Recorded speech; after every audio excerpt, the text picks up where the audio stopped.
Okay, I might as well get started here. Let people roll in as they come. But good evening. Thank you for coming to TCTC's first virtual open house.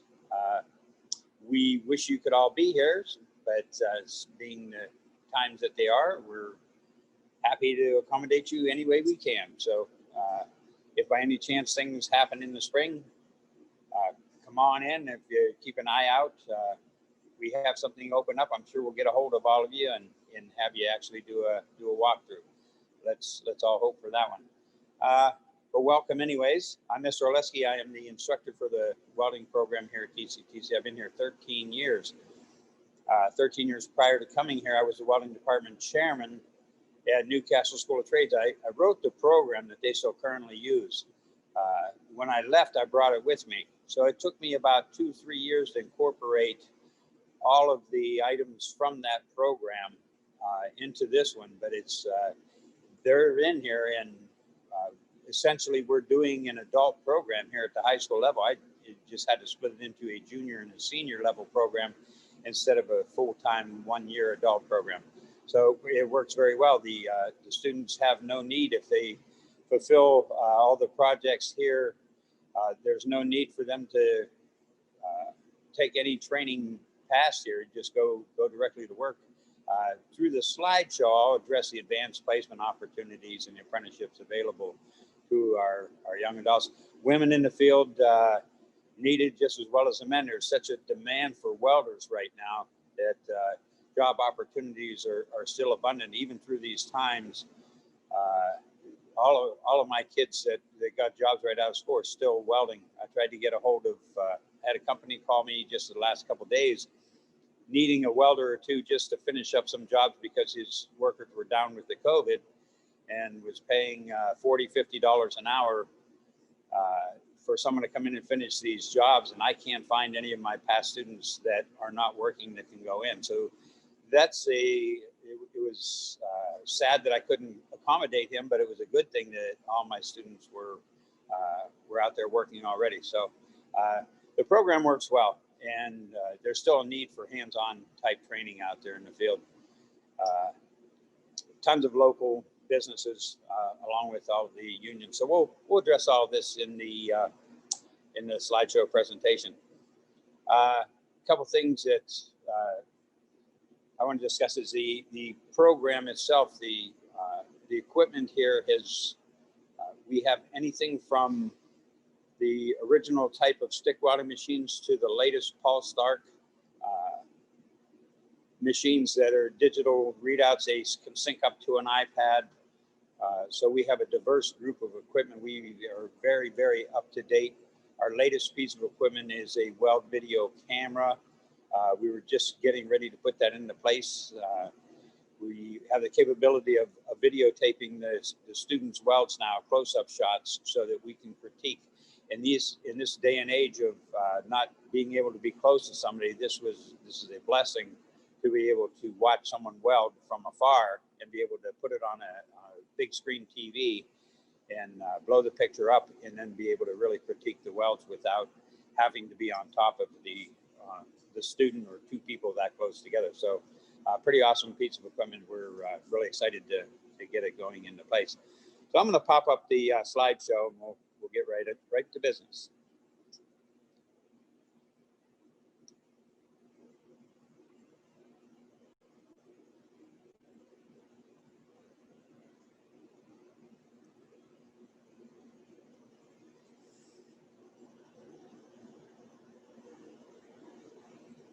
Okay, again, welcome to our virtual open house. TCTC is, we are a nationally recognized career and tech center. We have 20 feeder schools in here, so it's pretty awesome.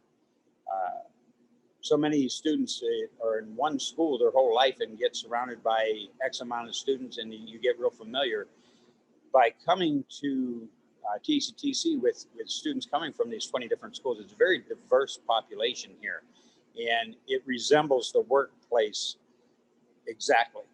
This is exactly what you're going to walk into in a business. You're going to be surrounded by people you don't know from different places. So you're starting this. So it's actually should be very exciting for you to come into this. This is what you're going to walk into in a workplace, and this will get you used to meeting new people and being able to function and making new friends, being able to work with a team with people you've never met before. So pretty awesome point to being here in the first place.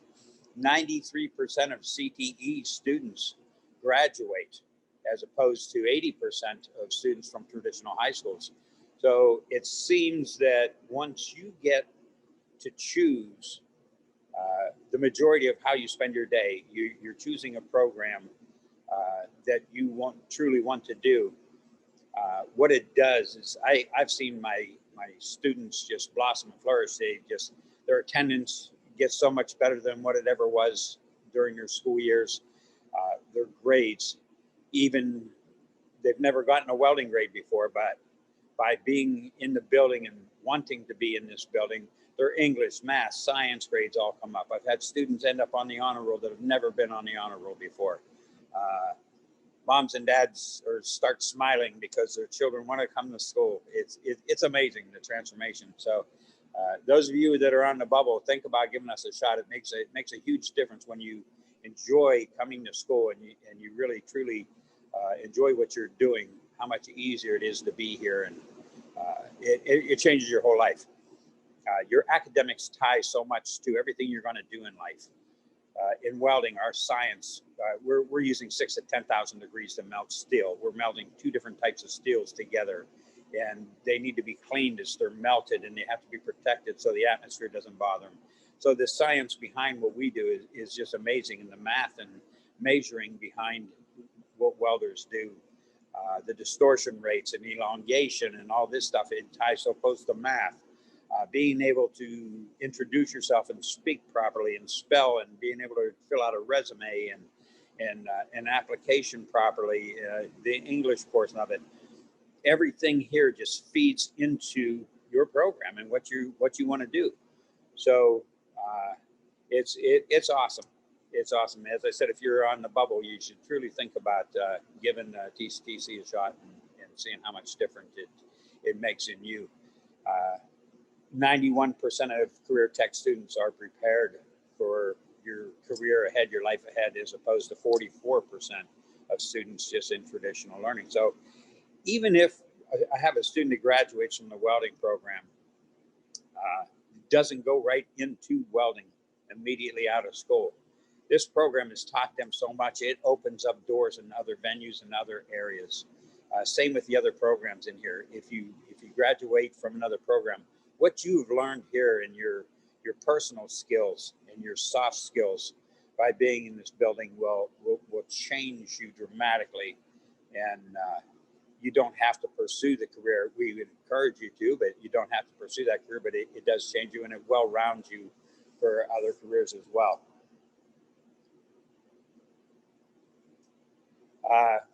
Again, this is the welding program. What we're working on here is developing skills, and these are high-level skills that we develop to pass one of these certifications. It's amazing the skills that you will develop that you have to pass these certifications. And as we see in further slides, that 99% of our kids pass these, and we don't cut corners on them. We do them just as directed. So shielded metal arc welding is the basic start of everything. And it's nicknamed stick welding, also called arc welding, but the shielded metal arc welding is the SMAW. The gas metal arc welding, most of the kids call it MIG welding. That's a metal inert gas welding. It's a wire-fed process. With the gun, you pull a trigger, and it has a shielding gas instead of a flux. The flux core is just like the MIG, only uses a different type of a wire that has flux in the center. So it takes a different technique to be able to handle that. It deposits a lot more weld, a lot hotter, a lot faster. So changing your strategy on how you hold the gun and weld is key.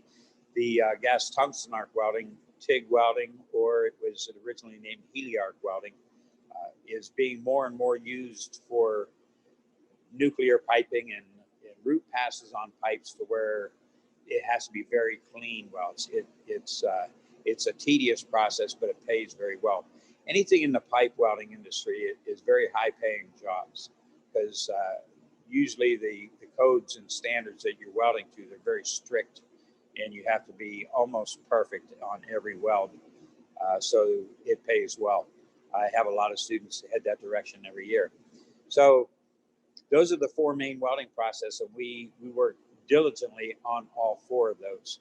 And the students are able to get certified in each one of those upon graduation, as long as they can maintain our attendance and grade percentage, 90% attendance and a B average in welding for the 2 years. As far as our cutting processes go, we have oxy-fuel, and oxy-fuel is just a generic term. Some of you already do the oxyacetylene. Acetylene is one type of a cutting gas. Natural gas, propane, MAP gas, are other gases that we can use in place of acetylene. So we just generically call it oxy in a fuel gas, oxy-fuel. Plasma cutting, we have a handheld unit and a mechanized unit. The handheld unit, it's a lot cleaner and faster than the oxy-fuel cutting process. The mechanized system we use to cut custom designs. The artwork behind there is just amazing.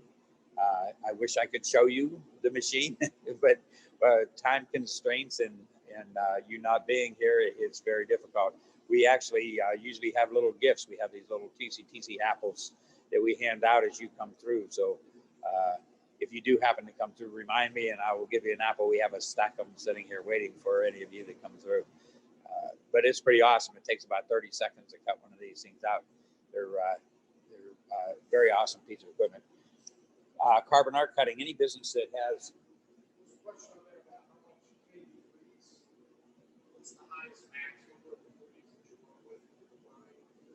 Oh, geez. Plasma arc, someone asked a question about temperatures. There's 6,000 to 10,000 degrees across the tip of the arc, but that's just in a small area. Is what it takes to melt the steel. Plasma can generate 30,000 degrees to cut. So it's some steels I've welded on, it was preheated to 600 degrees before you could weld on it. So it depends. I didn't see the exact question. We'll get to that. Ask that again at the end of the presentation, and I'll go into whatever detail I need to on that. Yeah, it's pretty awesome, and that's the science behind it. You know, that's the science behind it. So that's why, you know, I encourage you to, work on the academic side as well. I do have valedictorians come out of this program every year, or a National Honor Society student. I had my first valedictorian last year. So, okay, getting back to the blueprint reading. We focus a lot on blueprint reading. That is, the businesses are looking for people that can read a blueprint and interpret welding symbols. So we go into pretty much detail on there. I noticed over the years of my state testing that the students' typical high school books don't go into much detail on there. So I've supplemented our books to make sure that my students understood the blueprints a little bit better and the welding symbols a little bit better. So they've done much better on their state exams with the supplemental information that I've added in. It all came from American Welding Society. So I use their information and pass it down to the students, and very good information. Job skills. We're part of Skills USA. Skills USA is a career and technical student organization that's very big on soft skills. They work very closely with business and industries, supports skills with millions of dollars every year.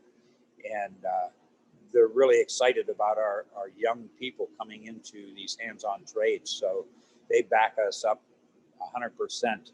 They're at all of our competitions. But what they've said over the years has changed are the soft skills of our students. So we have what we have is 17 essential skills. Our workplace, personal, and technical skills broken down into 17 different, 3 categories, 17 different areas. And we work very diligently in those areas.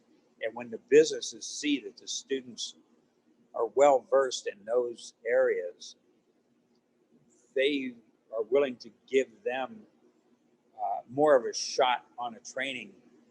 If they show those good personality traits, they're willing to give them a shot at a job and train them a little bit further. So it makes them look good. So those skills along with that,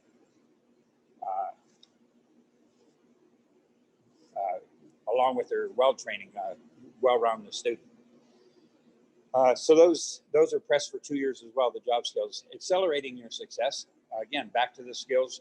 Skills local is our juniors and seniors are in the building. Students compete against each other to see who goes to competition. We have a welding competitor, then we have a welding fabrication team of 3, then we have a welding sculpting competitor. So someone that's artistic can build a welding sculpture. There's limitations on the size, height, weight. And so I have all the directions for that. We have one competition in all 3 of those. But we have the local competition to see who represents us in the regional. Regional would be the Northeast Ohio. There are 6 regions in the state of Ohio. We compete in the Northeast region. The top 3 places in any of those competitions go to state. Once you go to state competition, we spend 3 days in Columbus and compete against the rest of the state. Just a gold medal winner from state goes to the national competition. National competition is going to be in Atlanta, Georgia this year. From national competition, the winner goes to world competition. World competition is in Shanghai. So it would be an all expenses paid to Shanghai to compete in world competition this year, if it is held. So everything's kind of on hold right now, but they do. Russia held it last world competition was in Russia. The year before that was Dubai. So this is a worldwide CTSO, not just the United States, not just Ohio. So it's pretty awesome. OSHA 10, we start off right off the bat. We get in and we do safety, safety, safety. We do an OSHA 10. You will get a card from OSHA. When you graduate from TCTC welding program, the businesses expect you to walk in with your OSHA card. That saves them about $500 to train you. So you walk in with a card, you're already trained, so they love it. And they're expecting you to have it. So you get your OSHA here. Pre-apprentices, we're working with businesses and all these unions on pre-apprenticeships for the welders. I just joined up with Mahoning Valley Manufacturers Coalition, who is generally Mahoning in Columbiana County. Mrs. Ginsburg has been instrumental in keeping us with them and getting us signed up with them. So we're working. We already have one business ready to hire one of our students from here for a pre-apprenticeship program right here in Trumbull County. So we're working on getting Trumbull County businesses involved instead of just Columbiana and Mahoning County. So it's already working. The certifications, one of the questions that came to here is now being addressed. It's up to 4 certifications. We do the AWS, American Welding Society's D11 is a structural certification that most businesses use. Iron workers weld to that certification. So that's what I give here. If someone is advanced enough to be able to weld pipe, the 2 most common are the API 1104 and the ASME boiler pressure vessel section 9. Those are advanced. Those can be taken in place. I got that approved years ago with the superintendent that we will pay for either one of those. Those cost about 3 times the cost of one of the structural plate welds. So they're a lot more expensive, but we can use that in place of the structural weld. We can use the pipe certification. We can do the 4 certifications. You can do any process. You can do stick, MIG, TIG, flux. If you have time to do all 4, why not do one of each? We do vertical up, which seems to supersede everything but the overhead. The only thing else you would need to be all position would be an overhead weld, and then you'd be all position certified. So we do 1-inch thick plate, so you do unlimited thickness with stick and flux core. With the TIG, we do 1/4-inch plate, which would take you 1/2 inch to an 1/8 inch, and then the MIG, the same thing, 3/8 inch plate, which would take you up to 7/8 of an inch and down to 1/8 of an inch. So we well rounded. It covers all bases. It works very well. So I hope that answered the questions on the certifications. Pipe supersedes plate. So if you weld a pipe, a groove weld on pipe, it supersedes the plate of the same position. So the pipe certification is the better certification. And generally pipes are welded without a backing strip. So a pipe certification without a backing will qualify you for grooves with a backing or without a backing. So it really supersedes it. If you would do a 6G pipe, that certifies, that would supersede all fillet welds on plate and all fillet welds on pipe and all groove welds on plate and all groove welds on pipe. So that's the mother lode. That's the one that you strive for, the 6G. Although 5G is the most common joint welded in the field, so you have to learn that as well. You can't just jump right into the test. Being ready for TC. I have a waiting list every year. It's a successful program, so naturally there's students waiting to get in. I've been full ever since I came in my first year. So keep your attendance up at your home school. Keep your grades as high as you can get them there. I'm not saying you have to be an A student. I would apply no matter what your grades are, no matter what your attendance is, I would apply. But you make yourself look a lot better if you make sure you make all of your Google Classrooms, all of your Zoom meetings, if you turn in all your assignments, if you can show good attendance. Right now, that helps you get you in here. Once you're in here, now the employers are really going to focus on how well your attendance was when you attended the program that you chose. They're expecting your attendance to really go up, your grades to go up. So it's time to buckle down. Once you walk through these doors, this is what now the employer starts looking at you. We're looking at you, or our administration is looking at you to get into the building. Once you're in the building, then the employer starts looking at you. So remember, you only have 2 years left to mold the rest of your life. If you can set yourself up right now, you can make the rest of your life so much easier.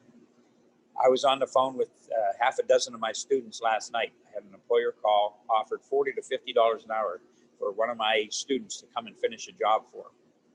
And I couldn't find one. They're all working. One of my students graduated. He's in his second year apprentice in plumbers pipe fitters. He's doing journeyman work because he's already certified on pipe. He's making $44 an hour, 2 years out of high school. So that's the possibilities. That's what's supposed to happen. He was serious about it. He's got 2 classmates working right by his side.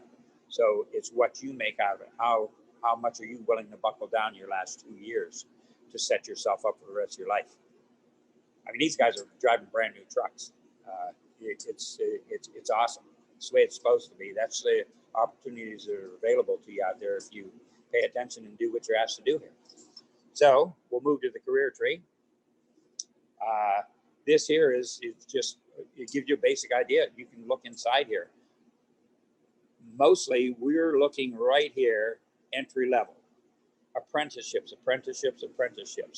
If we well round you, teach you all the soft skills, you have good attendance, and you have somewhat of a decent hand, and you're willing to learn and advance, you're being paid in an apprenticeship program. And they're training you further. So you're getting paid to learn. So those are awesome. And they all have great retirement packages. So we're starting here, but we're working towards some of these other areas here. And the further up the ladder you go, the more money you're going to make. Usually the easier the jobs are, the further up the tree you climb to. So we'll focus on those once you walk through the door. We'll talk about that at a later date. But those are some of the opportunities. This is on our school website, by the way. So if you ever want to look at the tree, you go right ahead. Certifications, we have a 99% passage rate. We don't cut corners. We don't cheat. The kids weld them as is. We don't grind. We weld. If they have to grind, then we just do another practice one until they don't have to grind. So we do them right, and then when the students pass them, they know what they're doing. Retention varies year to year, but most of the time I don't lose many students. 96% of last year's class returned this year. So that's typical of a year here. Employment opportunities, the unions, again, the plumbers, pipe fitters, ironworkers, sheet metal, boiler makers, laborers union. I even have the operating engineers has even taken some of my kids.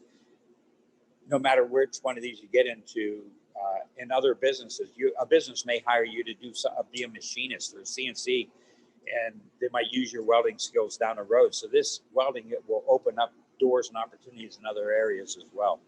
You don't have to leave here to be a welder to have this help you get a job. A lot of our area businesses are waiting for my graduates to graduate. Some of the local businesses only pay $15 an hour or $16 an hour, and they know they can't compete with these unions or the places that are paying $18 and $20 an hour. So they have my students for a year or so, and then once the students build a little bit of experience, they leave and take a job for $5 or more an hour. And the businesses understand that, so they just hire a new one out of here. So that's the trickle-down effect. As the students learn more, they move up, and that makes room for you guys to walk right in. All of our military branches, year after year, I have students going into the military. All of the branches have a pathway for welders. If you're a welder here and you want to continue your education in welding, then they all have a pathway for you. So that's another route that you can go that has a retirement package, has a hospitalization package, another good way to go. Success stories here. Excuse me. Last year we had Brennan was a valedictorian. He was top 5 TC and top 10 champion. We didn't get to celebrate because of the COVID, but outstanding young man. He was on part of the fabrication team. Pictured to the right, these are the guys that won the gold medal for the fabrication. And it's just a shame that we couldn't get to the nationals, but stuff happened. So what a great bunch of guys. Extremely proud of them and as they are of themselves. Deadline, priority deadline is the 15th. So if you by any chance want in the program, I would apply as soon as possible. It doesn't matter what your grades or attendance is, apply, but just start working on it now. As I said, these next 2 years, 2.5 years are going to go so fast, and you only have that little of time left to make your future as bright as you can. In this career field, there's no need to ever struggle. There's always jobs in welding.